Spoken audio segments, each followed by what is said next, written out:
Introducing solid food. Until about 4 to 6 months old, infants can't digest most foods. Infants are ready for solid foods once they have doubled their birth weight, providing they can hold their heads up, sit in a high chair, open their mouths when food is presented, and swallow. This usually occurs around 6 months old. At first, offer solid foods in addition to breast milk, not as a replacement for it. The first solid foods should also be liquid-like. Don't give your baby beef jerky right off the bat. Take your time when introducing new foods.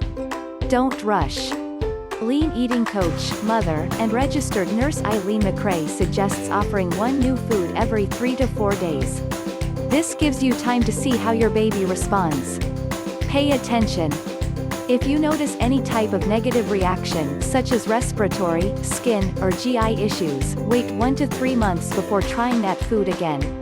Solid food timeline. Step 1, rice cereal, maybe. Rice cereal with breast milk or formula is a common first food. It's generally well tolerated with low potential for allergy. However, rice cereal is rooted in tradition rather than science. There's no strong evidence that this is a better option than other single-grain cereals or grains in general. Try it and see how it goes. Step 2, vegetables.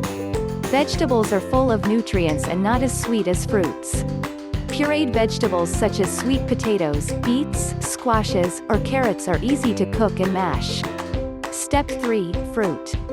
Introduce fruit after vegetables. If fruit is the first food, baby might expect every food to taste sweet, an important factor considering that food tastes formed early in life can persist. Also, babies don't yet have the ability to digest fructose effectively.